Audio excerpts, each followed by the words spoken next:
لَتُفْسِدُنَّ فِي الْأَرْضِ مَرَّتَيْنِ وَلَا تَعْلُنَّ عُلُوًّا كَبِيرًا۔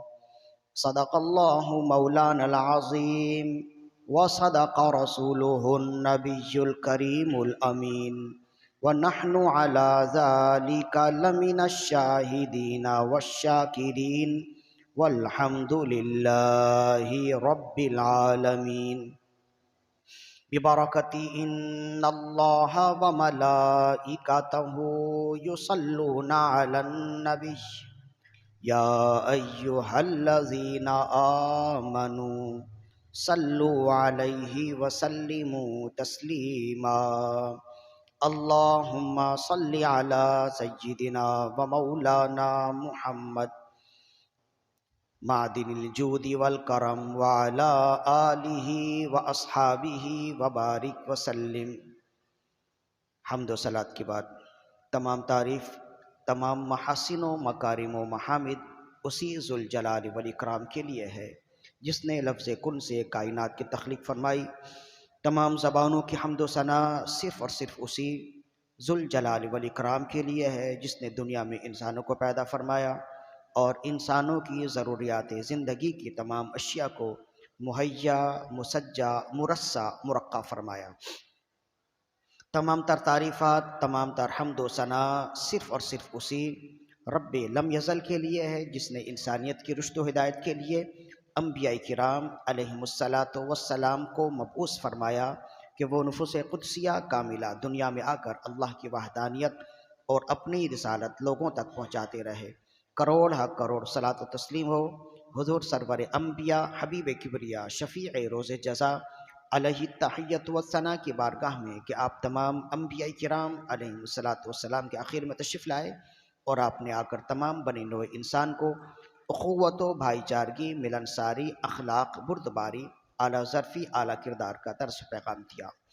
جمعے کے دن درود و سلام پڑھنے کی بڑی برکتیں، بڑی فضیلتیں، بڑی عظمتیں ہیں۔ ان تمام تر فضیلتوں کو، عظمتوں کو مد نظر رکھتے ہوئے ایک مرتبہ بلند آواز سے اپنے آقا و مولا صلی اللہ علیہ وسلم کی بارگاہ میں درود و سلام کے نذرانے پیش کیجیے۔ اللہم صلی علی سیدنا و مولانا محمد صلاۃ تنجینا بہا من جمیع الاحوال والآفات وتقضی لنا بہا جمیع الحاجات وتطہرنا بہا من جمیع السیئات وترفعنا بہا عندک اعلی الدرجات وتبلغنا بہا اقصى الغایات من جمیع الخیرات فی الحیات وبعد الممات انک علی کل شیء قدیر۔ جیسے کہ آپ حضرات کے علم میں ہے کہ ان دنوں مسلسل ایک ہی موضوع ہے اور موضوع ہے تاریخ مسجد اقصیٰ اور ہیکل سلیمانی۔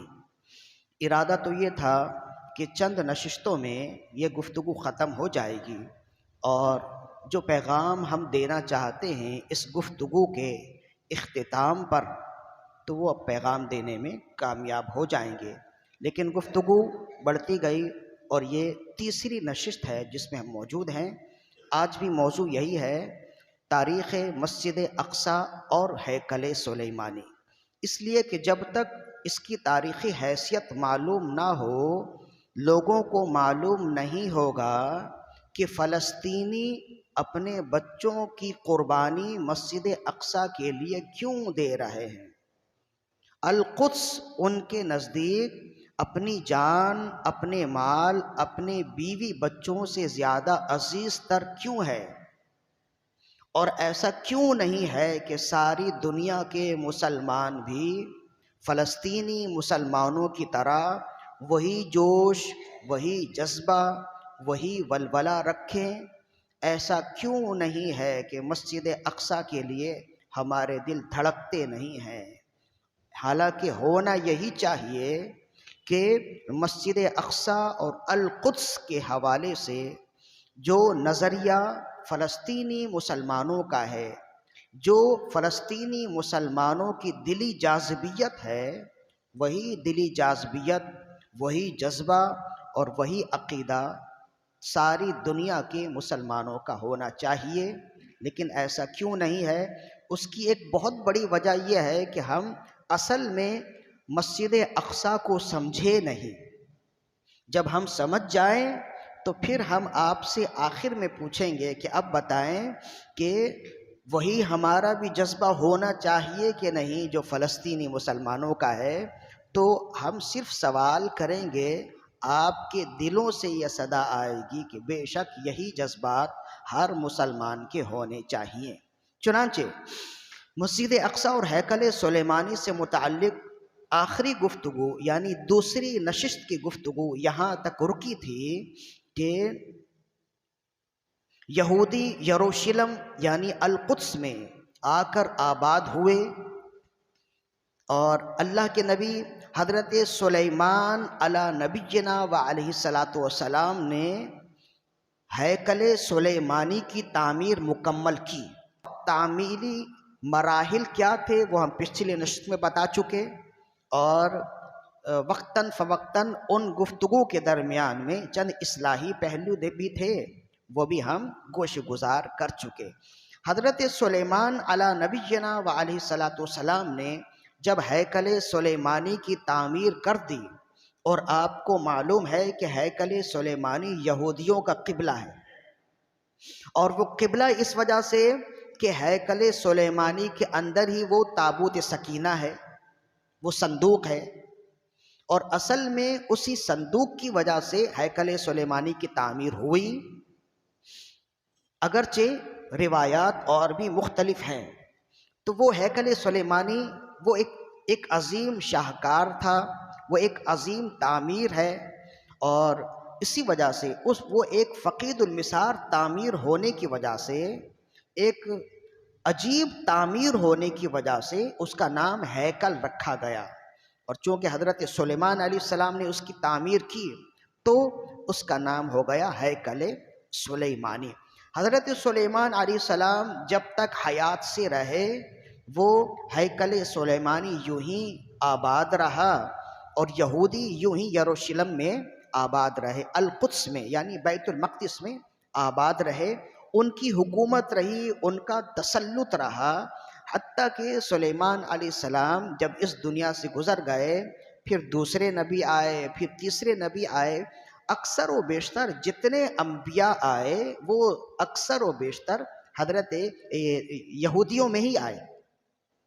پھر جب سلسلہ ہوتا رہا، ایک وقت گزر گیا کہ زمین میں یہودیوں کو یعنی بنی اسرائیل کو تسلط مل گیا، غلبہ مل گیا، اقتدار ان کا زمین میں اقتدار مل گیا، اور انبیاء کرام بھی انہی کی نسل سے آتے رہے. تو کہتے ہیں کہ پھر آہستہ آہستہ یہودی اپنے رب کے احکام سے منحرف ہونے لگے. اس لیے کہ ہوتا یہی ہے، جب انسان کے سر پر اقتدار کا بھوت سوار ہو جائے تو پھر وہ کہاں اللہ کے پیغام کو جانتا ہے، سنتا ہے، سمجھتا ہے، اور نہ ہی دوسروں کو. تو جب یہودیوں نے دیکھ لیا، انہیں ایک طرح کا غرور ہو گیا، اور غرور یہ ہوا کہ بادشاہت ہماری ہے، ہم جو چاہیں کریں. غرور یہ ہوا کہ نبوت ہماری نسل میں ہے، تو اللہ نے ہمیں منتخب کر لیا ہے ساری زمین میں، اور اللہ نے ہمیں ساری زمین میں بادشاہت دے دی ہے، لہذا ہماری نسل سے نبوت بھی آتی رہی اور بادشاہت بھی آتی رہی. تو پھر اور کیا چاہیے کسی بھی قوم کے ساری دنیا میں اقتدار کے لیے؟ یہی تو دو چیزیں ہیں کہ نبوت بھی ہماری نسل سے اور ولایت یعنی سلطنت بھی ہماری ہی نسل سے ہے. تو انہیں ایک طرح کا غرور ہو گیا، تکبر ہو گیا، اور اسی تکبر کی وجہ سے آہستہ آہستہ وہ بدعمل ہونے لگے، بدعمل ہونے لگے، شراب نوشی عام ہونے لگی، گناہ اور بے حیائی کا طریقہ عام ہونے لگا، حتیٰ کہ وہ شراب نوشی میں، زنا کاری میں، ظلم میں اور دیگر بڑے بڑے گناہوں میں اتنے جری ہو گئے کہ جب اس زمانے کے علماء، جب اس زمانے کے انبیاء انہیں بتاتے کہ یہ ہماری کتاب میں ہے کہ یہ ناجائز ہے، یہ حرام ہے، تو وہ پیسے دے کر کتاب میں حرام کو حلال کر دیتے، حلال کو حرام کر دیتے. اس لیے کہ درباری مولوی تو ہر زمانے میں ہوئے ہیں نا، جو حکومت کی سرپرستی کرتے ہیں، جو حکومت کے ہر جائز و ناجائز کام کو جائز ہی کہتے ہیں، حق پہ کہتے ہیں، ایسے لوگ خریدے ہوئے زر خرید ایسے لوگ بھی ہوتے ہیں ہر زمانے میں. تو اس زمانے میں بھی تھے. تو جب بڑے بڑے بادشاہ، یہودیوں کے بڑے بڑے بادشاہ جب گناہ کر لیتے تو اب گناہ کرنے کے بعد کیا سزا دی جائے؟ تو جناب زنا کی سزا تو اگر شادی شدہ ہے تو 100 کوڑے ہیں، اگر شادی شدہ ہے تو اسے رجم کر دیا جائے گا، غیر شادی شدہ ہے تو اسے 100 کوڑے لگائے جائیں گے. اب بادشاہان وقت جو بڑے بڑے ہوتے وہ کہتے اب تو جان سے جائیں گے، تو علماء سے کہتے کہ کتاب میں تورات میں جہاں زنا کی سزا جان سے جانا ہے، رجم کرنا ہے، اس سے مٹا کر کچھ اور آسان سزا لکھ دو. تو وہ آسان سزا لکھ دیتے. اور آسان سزا کیا ہے کہ جناب زنا کوئی بھی کرے، غریب ہو، امیر ہو، بادشاہ ہو، فقیر ہو، کوئی بھی کرے تو زنا کی سزا یہ ہے کہ ایک دن اس کا منہ کالا کیا جائے، گدھے پر بٹھایا جائے اور پوری بستی میں گھمایا جائے. بس یہ زنا کی سزا ہے. پھر اس کے بعد اس کی جگ ہسائی ہو گئی، لوگوں نے دیکھ لیا کہ یہ گناہ گار ہے اور یہ زنا کی سزا ہے. تو اس طرح سے انہوں نے اور بھی خود قرآن مجید نے کہا کہ وہ اپنے ہاتھوں سے کتاب اللہ لکھتے، یعنی کتاب اللہ میں تحریف کرتے اور پھر کہتے کہ یہ اللہ کا کلام ہے. تو اس کی وجہ کیا تھی کہ اس لیے کہ وہ بدعمالیوں میں اتنے گر گئے، بدعمالیوں میں اس قدر دھس گئے کہ بدعمالی سے نکلنا تو ان کے لیے ممکن نہ ہوا.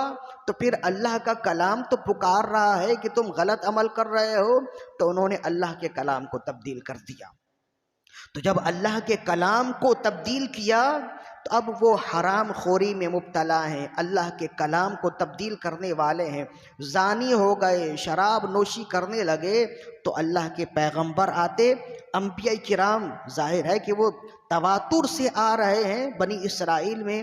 انبیاء کرام جب انہیں منع کرتے کہ تم کتاب اللہ میں تحریف کر رہے ہو، تم حرام کو حلال، حلال کو حرام کر رہے ہو، خدا سے ڈرو، رب نے تمہیں اقتدار اس واسطے تھوڑا ہی دیا کہ تم خدائی کاموں میں جو مرضی کرتے رہو. یہ اللہ کا کلام ہے، اللہ کے کلام میں کسی طرح کی کوئی تحریف نہیں ہونی چاہیے، کوئی تبدیلی نہیں ہونی چاہیے. تو باوجود اس کے کہ وہ خود اولاد انبیاء میں سے تھے اور اللہ نے انہیں سب کچھ دیا تھا، بڑی عزت دی تھی، لیکن جب وہ گناہ کرتے رہے تو گناہ کے وبال میں اس قدر گھر گئے کہ کتاب اللہ میں بھی تحریف کرنے لگے. اور جب انبیاء آ کے انہیں ڈراتے تو کہتے یہ ہماری راہ میں رکاوٹ بننے والے ہیں، انبیاء کو بھی شہید کرتے. وَيَقْتُلُونَ النَّبِيِّينَ بِغَيْرِ الْحَقِّ، خود قرآن مجید نے کہا کہ وہ نبیوں کو ناحق قتل کرنے لگے. اور کتنے نبیوں کو قتل کرتے تھے؟ سینکڑوں انبیاء کرام کو بنی اسرائیل نے قتل کیا.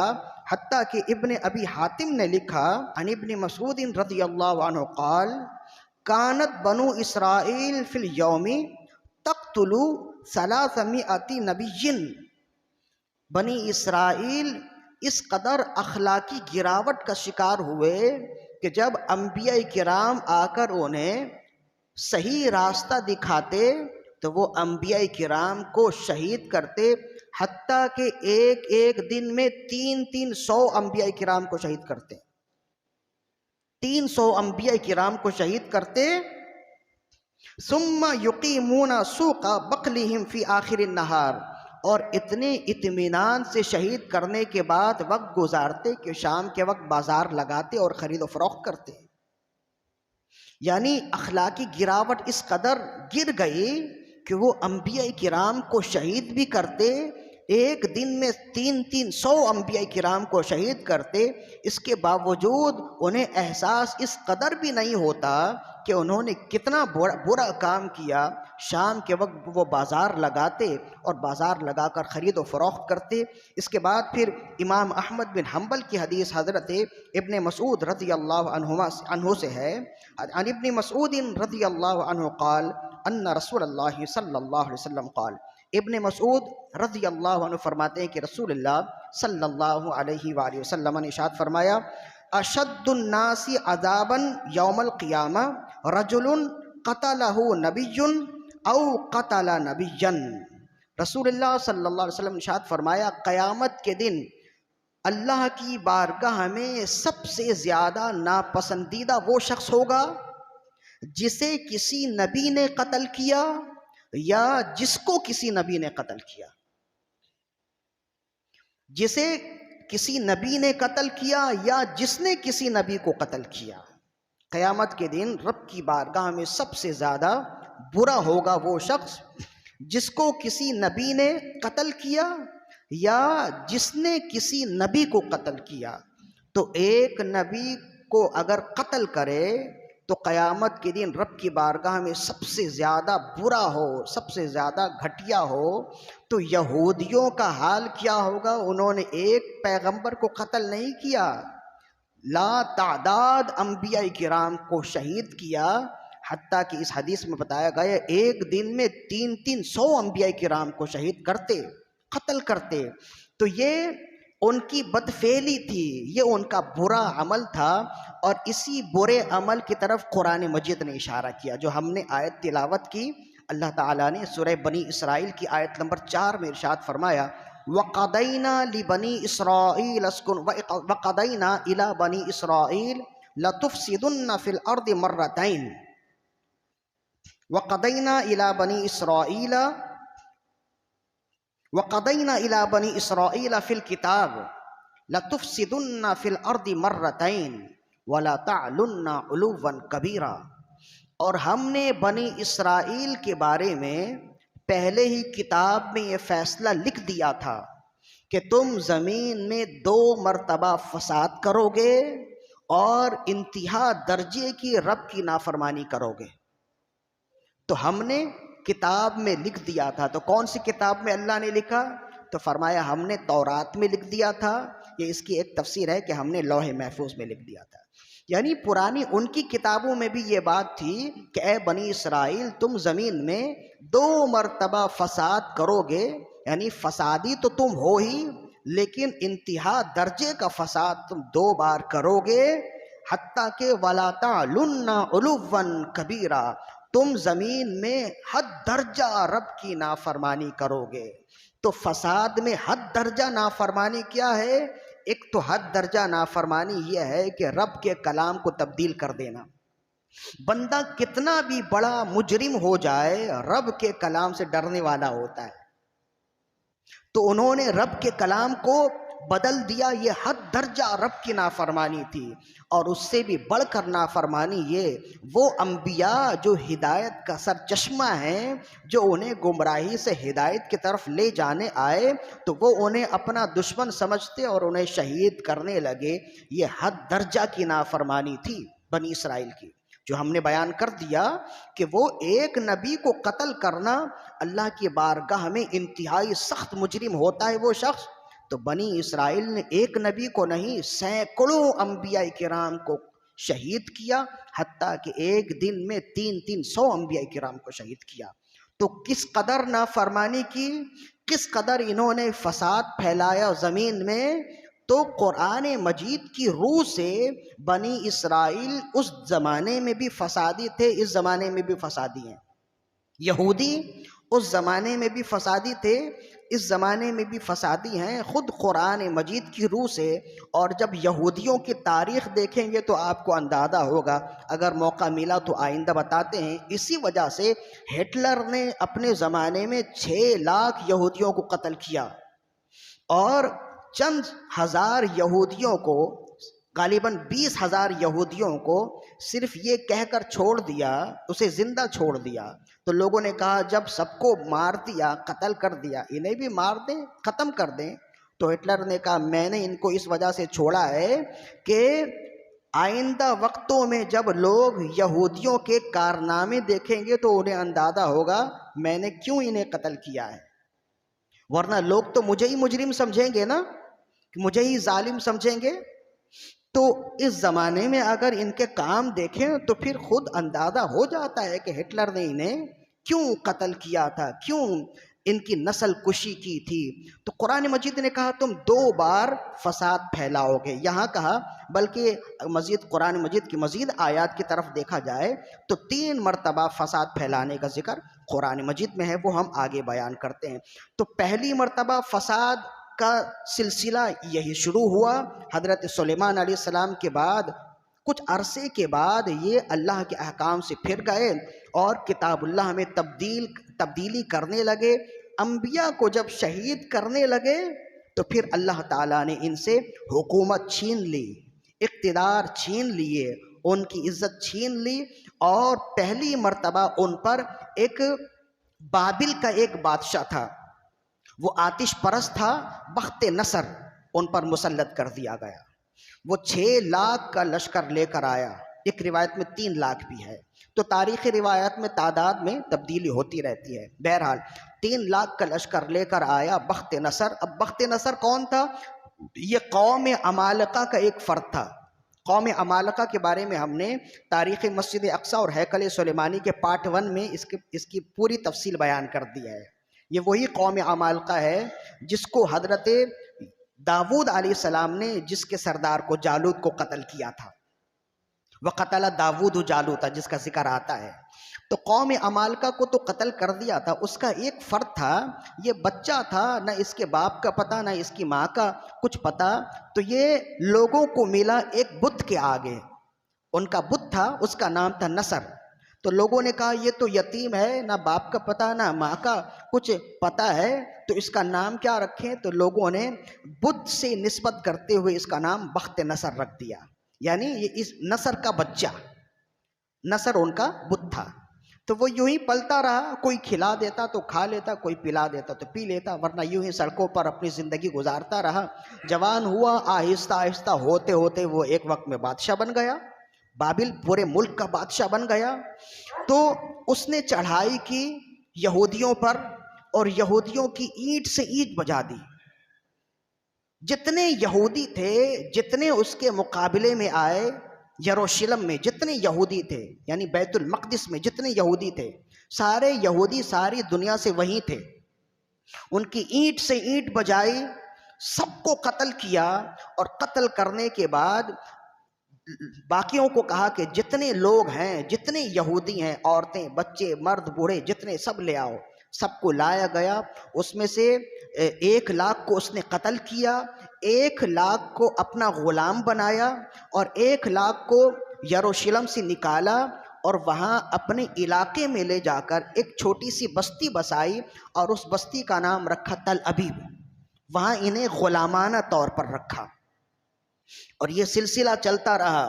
بیت المقدس کو بالکل ویران کر دیا اس نے، حتیٰ کہ مارنے کے بعد، قتل کرنے کے بعد، اپنے جو اس کے مجاہدین تھے، جو اس کے لڑاکو تھے، ان سے کہا کہ ہر ایک اپنے اپنے تشت میں، اپنے اپنی ڈھال میں مٹی لے اور اس آبادی میں پھینک دے. تو مٹی کا ڈھیر بنا دیا اس نے، پوری زمین ختم کر دی، قلع کما کر دیا جس کو کہتے ہیں، ویران کر دیا القدس کو. یہودیوں کو جتنے تھے انہیں مار دیا، 1 لاکھ کو قیدی بنا دیا، اور 1 لاکھ یہودیوں کو اپنے علاقے میں لے گیا، اور بستی کے بالکل مضافات میں کنارے میں ایک چھوٹی سی بستی بسائی، اور اس بستی کا نام تل ابیب رکھا. یہ آج سے کئی ہزاروں سال پرانی بات ہے، ہزاروں سال پرانی بات ہے. آج جو اسرائیل کی حکومت ہے نا، اس حکومت کا دارالخلافے کا نام تل ابیب ہے. یہ اسی یادگار کی یادگار ہے. دیکھیں، کسی بھی قوم کی کامیابی کے لیے یہ سب سے بڑی بات ہوتی ہے کہ وہ اپنے ماضی کو کبھی بھی نہ بھولے. یہودیوں نے اپنے ماضی کو یاد رکھا تو آج کسی بھی طرح وہ سپر پاور ہیں. تل ابیب آج تو اگر کہا جائے تل ابیب تو کہتے ہیں اسرائیل کی کیپٹل سٹی ہے، لیکن تل ابیب یہ ہزاروں سال پہلے بخت نصر نے جس جگہ یہودیوں کو قیدی بنا کر رکھا تھا، اس جگہ کا نام اس نے تل ابیب رکھا تھا. تو آج یہودی نے جب اپنی ریاست قائم کی تو اپنی ریاست کا دارالخلافے کا نام تل ابیب رکھا، تاکہ معلوم ہو جائے کل جس علاقے میں ہم غلام تھے، آج اسی علاقے، اسی نام کے ساتھ ہم بادشاہ بنے ہوئے. تو جو قوم اپنی تاریخ کو بھلا دینا، ہم جو پستی کی طرف ہیں، اس کی سب سے بڑی وجہ یہ ہے کہ ہمیں اپنی تاریخ کا علم نہیں ہے، ہمیں معلوم نہیں ہے۔ تل ابیب کو کون جانتا، لیکن انہوں نے تل ابیب کو یاد رکھا ہے۔ آپ ڈالر کے اوپر جو تصویر ہوتی ہے نا، وہ تصویر جب آپ دیکھیں گے تو اس میں احرام مصر بنا ہوا ہے۔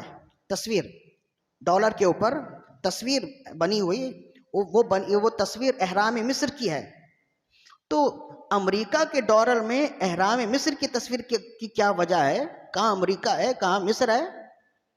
تو وہ احرام مصر انہوں نے کیوں بنایا؟ وہ احرام مصر آپ جانتے ہیں پہاڑ کی طرح ہے، اسے محراب مصر بھی کہتے ہیں، احرام مصر بھی کہتے ہیں۔ یہ فرعونوں کی جگہ تھی، اور اس زمانے میں جتنے فرعون آتے رہے انہوں نے اپنے خاندان والوں کے لیے ایک قبرستان بنایا تھا۔ وہ احرام مصر یہ دنیا کا ایک عجیب ترین عجوبہ ہے، اور ایسا عجوبہ ہے جس کی تہہ تک آج تک لوگ پہنچ نہیں سکے۔ تو وہ تو ایک الگ بات ہے۔ سوال یہ ہے کہ ڈالر کے اوپر احرام مصر کی، ہر ملک کا جو کی کرنسی ہے نا، اس کرنسی کے اوپر اسی ملک کی کوئی عمارت ہوتی ہے، اسی ملک کی عمارت کی تصویر ہوتی ہے۔ مینار پاکستان کی تصویر ہوتی ہے، یا کوئی اور اچھی خوبصورت عمارت ہے، یادگار عمارت، اس کی تصویر ہوتی ہے۔ تو ڈالر کہاں ہے؟ وہ امریکی ڈالر کے اوپر احرام مصر کی تصویر کیوں ہے؟ کبھی جانا ہے، کبھی سوچا ہے؟ کبھی اگر کرکٹ میچ دیکھنے سے فرصت مل جائے تو اس پر بھی غور کریں۔ تو یہ اصل میں یہ کرنسی امریکی کرنسی تو ہے، لیکن اس پر تسلط تو یہودیوں کا ہے نا۔ تو یہودیوں نے یہ تصویر لگائی ہے، اور وہ کیوں لگائی ہے؟ اس لیے کہ یہ احرام مصر بنایا تو یہودیوں نے ہے، لیکن بنایا تو فرعونیوں نے ہے، لیکن بنوایا تھا یہودیوں سے۔ اس لیے کہ مصر میں فرعون کے زمانے میں جتنے یہودی تھے وہ غلام بنے ہوئے تھے۔ تو اس احرام مصر کے اندر سینکڑوں نہیں بلکہ ہزاروں یہودیوں کی لاشیں بھی ہیں جو مزدوری کرتے ہوئے مارے گئے۔ تو احرام مصر لگا کر وہ بتاتے ہیں کہ ہم اپنے ماضی کو بھولے نہیں ہیں۔ تو جو قوم اپنے ماضی کو بھولتی نہیں ہے وہی سپر پاور ہوتی ہے۔ ہم آج تنزلی کا شکار اس وجہ سے ہیں کہ ہم اپنے ماضی کو بھولے ہوئے ہیں، اور اسی طرح جو قوم اپنی غلطیوں کو بھول جائے وہ قوم پھر تنزلی کا شکار ہوتی ہے۔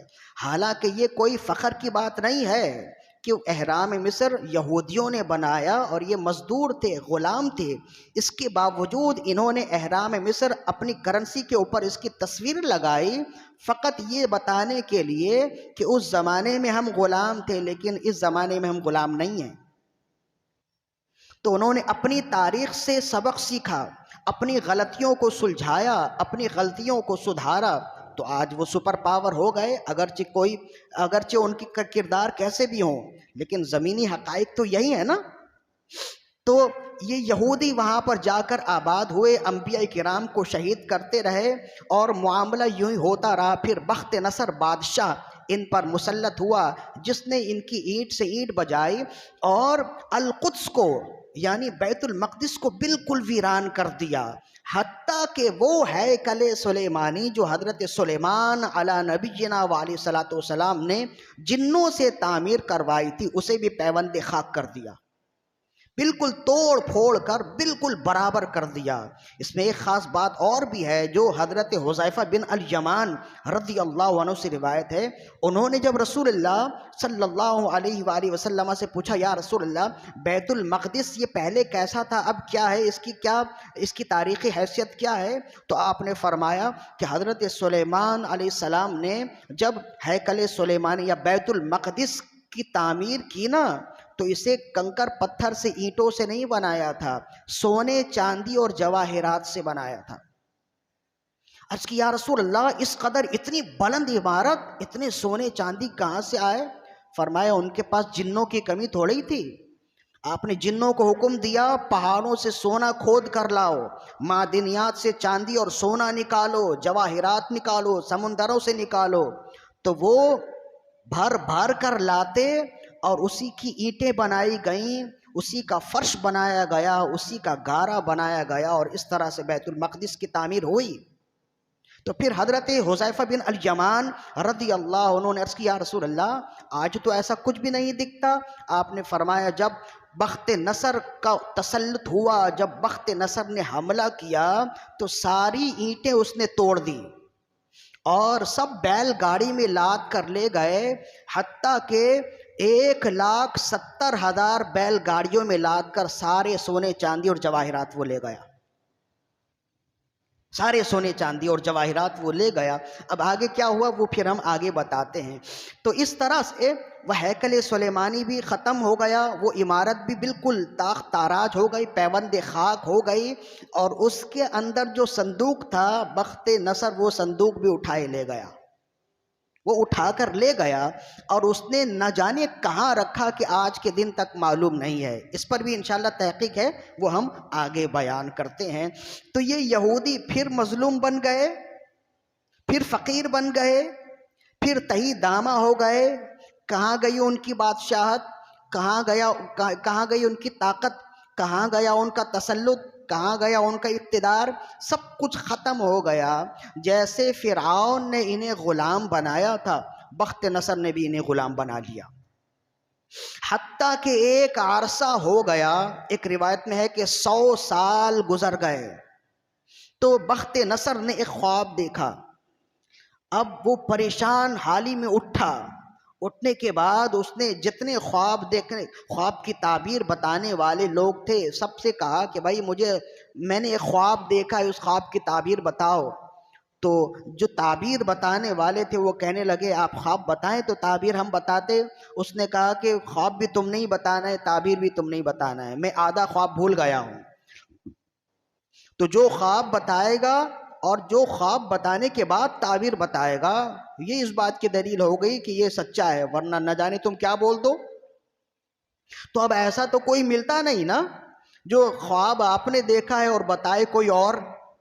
تو اب تلاش کرتے رہے، کوئی نہ ملا. تو کہا ہمارے قیدیوں میں ایک قیدی ہے جس کا نام دانیال ہے، وہ خوابوں کی تعبیر بہت اچھی طرح جانتا ہے، لہذا وہ بتا سکتا ہے. وہ اللہ کے نبی تھے، اب بڑے ہو گئے تھے، بڑی عمر میں تھے.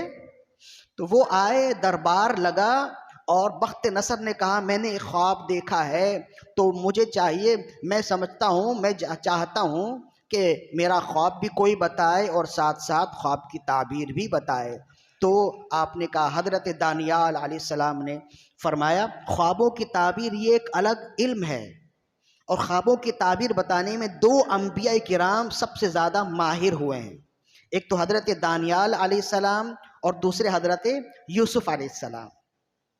اور 2 غیر نبی ہیں جو خوابوں کی تعبیر بتانے میں بہت زیادہ ماہر ہوئے ہیں، جو غیر نبی ہیں. ان میں سے ایک حضرت سیدنا جعفر الصادق رضی اللہ عنہ جو آل رسول میں سے ہیں، اور دوسرے ہیں امام ابن سیرین. آج جو خوابوں کی تعبیر کی جو کتاب ملتی ہے نا وہ ابن سیرین کی ہے.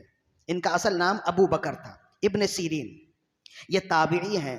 تو 2 نبی ہیں اور 2 غیر نبی ہیں. اسلام میں آج کے دن تک خوابوں کی تعبیر بتانے میں یہ بے مثال شخصیات گزرے ہیں.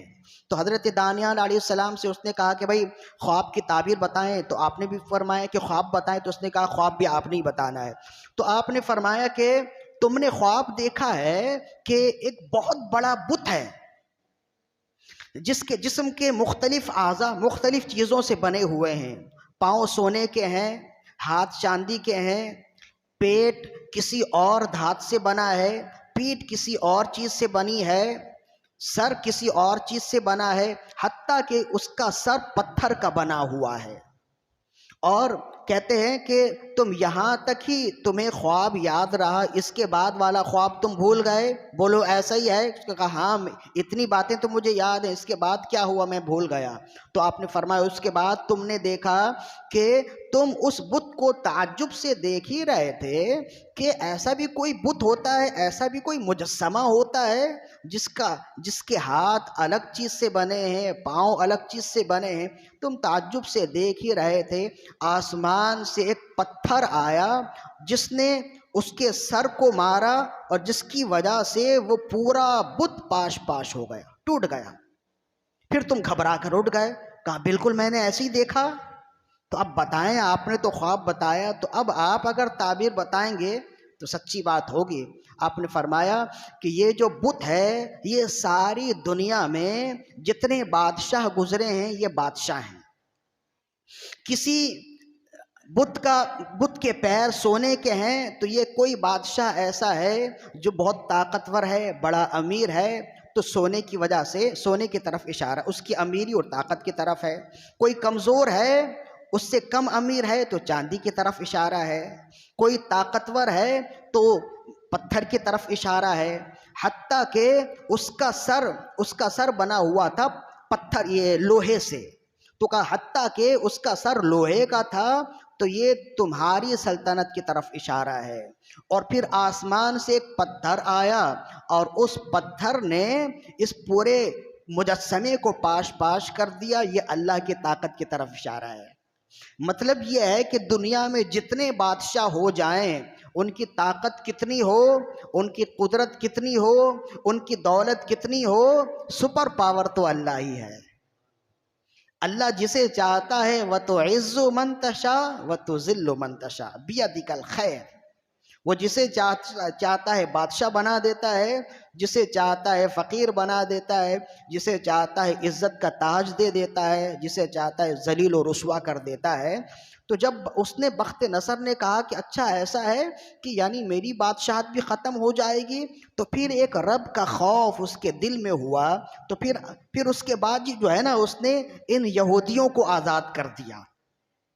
مسلمان تو نہیں ہوا، وہ مرا تو کفر کی حالت میں ہی، لیکن اس نے خوف سے ان یہودیوں کو آزاد کر دیا۔ تو جب ان یہودیوں کو آزاد کیا تو انہی آزاد شدگان میں اللہ کے نبی حضرت عزیر علی نبینا علیہ الصلوۃ والسلام بھی تھے۔ تو جب آپ آئے اپنے علاقے میں القدس آئے تو آپ نے دیکھا یہ تو بالکل ویران پڑا ہے، یہاں تو کچھ بھی نہیں، نہ آدم نہ آدم زاد ہے، کچھ بھی نہیں ہے۔ لیکن وہاں کے درخت، ظاہر ہے کہ درخت جو جڑ سے لگے ہوئے ہیں ان کے اوپر کتنی بھی مٹی ڈال دی جائے وہ تو نکل ہی آئیں گے نا۔ تو وہ دیکھتا ہے کہ کوئی ایک نفس وہاں موجود نہیں ہے، لیکن درخت بھرے پڑے ہیں، درختوں میں پھل اگے ہوئے ہیں، کوئی کھانے والا نہیں ہے، کوئی توڑنے والا نہیں ہے۔ تو کہتے ہیں حضرت عزیر علی نبینا علیہ الصلوۃ والسلام، یہ بھی قرآن مجید کا ہی واقعہ ہے، او کالذی مر علی قریۃ وہی خاویۃ علی عروشها۔ تو جب حضرت عزیر علیہ السلام وہاں پہنچے، آپ نے دیکھا کہ یہ تو پوری بستی اجڑی پڑی ہے، یہاں تو کوئی بھی نہیں ہے۔ آپ نے دل میں خیال کیا اس بستی کو دوبارہ کون بسائے گا؟ تو یہ خیال آتے ہی ایک درخت سے پھل توڑا، تھوڑا سا کھایا، ایک درخت کے نیچے آرام کرنے کے لیے لیٹے تو سو گئے۔ اب جب صبح اٹھتے ہیں، اب جب سو کر تھوڑی دیر بعد اٹھے تو دیکھتے ہیں کہ وہ شہر اس کا رنگ ہی بدلا ہوا ہے، وہاں تو آبادی ہے، وہاں تو چہل پہل ہے، بچوں کے بولنے کی، ہنسنے کی آواز آ رہی ہے، چلنے کی آواز آ رہی ہے، ایک جدید شہر معلوم ہوتا ہے۔ وہاں سڑکیں بنی ہیں، وہاں نہریں بنی ہیں، وہاں درخت اگے ہوئے ہیں، وہاں باغات ہیں، فصلیں ہیں، ساری چیزیں جو ایک ترقی یافتہ شہر میں جو چیزیں ہوتی ہیں، جو وسائل ہوتے ہیں، سارے وسائل وہاں موجود۔ تو اپنے دل میں کہنے لگے یہ اچانک میں سونے سے پہلے تو یہ بالکل اجڑی ہوئی آبادی تھی، اجڑی ہوئی زمین تھی، تھوڑی دیر کے بعد یہ کیا ہو گیا؟ تو پھر اللہ تعالیٰ نے فرمایا تم ذرا یاد کرو تم کتنی دیر سوئے؟ کہا کہ میں ایک دن سویا یا ایک دن کا تھوڑا سا حصہ سویا، یعنی ظہر سے عصر تک کا حصہ سویا۔ اللہ نے فرمایا بلکہ تم 100 سال تک سوتے رہے۔ تو 100 سال کے اندر پھر اللہ تعالیٰ نے القدس کو دوبارہ آباد کر دیا۔ دوبارہ آہستہ آہستہ یہودی آ کر جو ادھر ادھر بکھر گئے تھے آ کر آباد ہوتے رہے۔ اب وہ آباد ہوئے تو انہیں اپنی غلطی کا احساس ہو گیا کہ ہم نے غلطی کی، تو پھر وہ اللہ کی راہ کی طرف آ گئے، اللہ کی بندگی کرنے لگے، فرما برداری کرنے لگے۔ پھر انبیاء کرام آتے تو انبیاء کرام کی باتیں سنتے رہے، لیکن یہ فطرتی فسادی ہیں، یہ فطرتی فسادی ہیں یہودی۔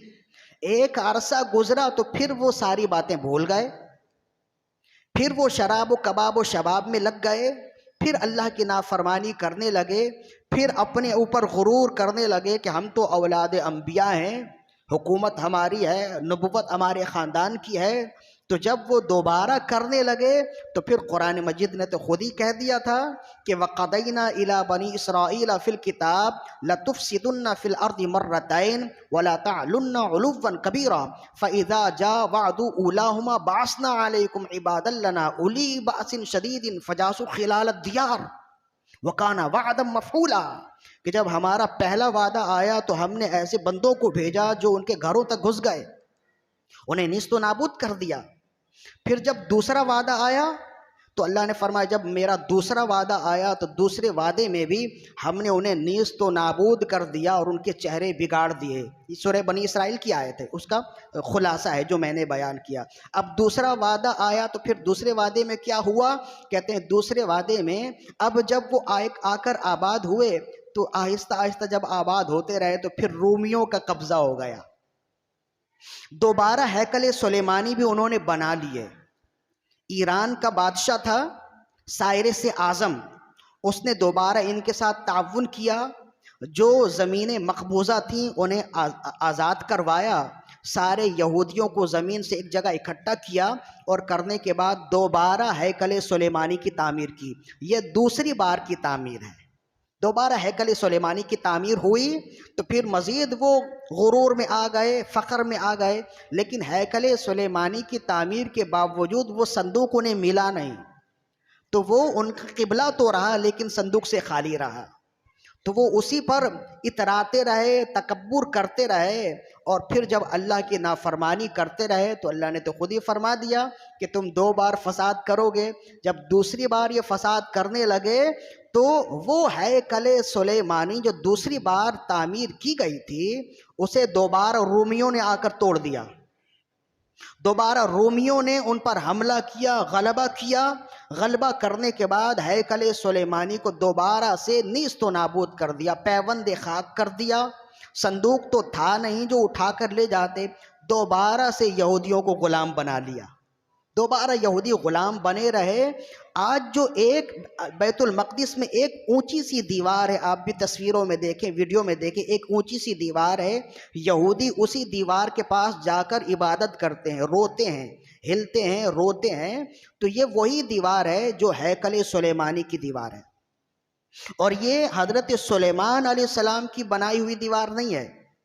یہ دوسری مرتبہ جو سائرس اعظم جو ایران کا بادشاہ تھا اس نے اسی بنیاد پر دوبارہ ہیکل سلیمانی کی تعمیر کی تھی، جسے آ کر رومیوں نے توڑ دیا۔ ایک دیوار بچ گئی تھی جو آج تک بچی ہوئی ہے، اور اس دیوار کا ذکر بھی قرآن مجید میں ہے، میرے پاس وقت نہیں ہے ورنہ میں اس کا بھی ذکر کرتا، اشارتاً اس کا ذکر موجود ہے، اور یہ بھی قیامت کی نشانیوں میں سے ایک نشانی ہے۔ تو آج بھی یہ دیوار موجود ہے۔ پھر اس زمانے میں جو عیسائی وہاں آباد ہوئے، ان عیسائیوں نے بھی یہودیوں کو بھگا دیا، پوری بستی سے انہیں ہٹا دیا، بے دخل کر دیا، بستی کے اندر داخل ہونے کی اجازت نہیں تھی، ہیکل سلیمانی سے ان کا لینا دینا کچھ بھی نہیں تھا، تو اسے کچرا کنڈی بنا دیا تھا۔ یہ وقت تھا کہ عرب میں رسول اللہ صلی اللہ علیہ وسلم کی ولادت ہوئی۔ اتنی دور سے ہم آپ کو چلاتے ہوئے یہاں آج سے 1400 سال پہلے تک لے آئے۔ یہ وقت تھا کہ رسول کریم رؤوف الرحیم علیہ افضل الصلاۃ والتسلیم اس دنیائے آب و گل میں تشریف لائے، عرب کی سرزمین میں پھول بن کر آپ اس دنیا میں آئے، اور آنے کے بعد جب آپ اس دنیا میں آئے، عرب میں آئے، تو القدس سے یعنی بیت المقدس سے بہت سے لوگ یہاں پہ بھی آ کر آباد تھے۔ مدینے میں یہودیوں کے 5 قبائل آباد تھے نا، اوس، خزرج، بنو قینقاع، بنو نذیر اور بنو قریظہ، یہ 5 قبائل آباد تھے، جنہیں مدینے میں آنے کے بعد رسول اللہ صلی اللہ علیہ وسلم نے ان سے معاہدہ کیا تھا، لیکن ظاہر ہے کہ یہ تو فسادی ہے، تو پھر انہوں نے فساد پھیلایا، تو رسول اللہ نے پھر انہیں خیبر کی طرف بھیج دیا تھا۔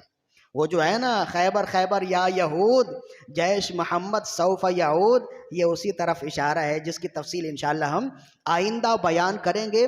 تو قرآن مجید نے کہا کہ تم 2 بار فساد کرو گے اور 2 بار تم لٹ جاؤ گے، تیسری بار کے فساد کا بھی قرآن مجید میں ذکر ہے، جس کو اشارتاً اللہ نے فرمایا وَإِنْ عُدْتُمْ عُدْنَا، تم نے 2 بار فساد کیا، 2 بار ہم نے تمہیں برباد کر دیا، اب اگر تم دوبارہ فساد کرو گے دوبارہ ہم تمہیں برباد کر دیں گے۔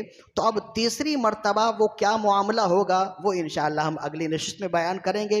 ارادہ تو یہ تھا کہ اس موضوع کو اسی نشست میں ختم کر دیا جائے، لیکن بہت ساری باتیں مزید اور رہ گئی ہیں جو انتظار کرتی ہیں اگلی نشست کا، تو انشاءاللہ ہم اگلی نشست میں اس کو بیان کریں گے، تاکہ پھر اس کا خلاصہ بھی بیان کریں گے، تاکہ جو لوگ رہ گئے انہیں بھی معلوم ہو جائے، اور اس کا انجام اور اس سے سبق بھی ہم بیان کریں گے کہ اس پورے واقعے سے ہمیں کیا سبق ملتا ہے۔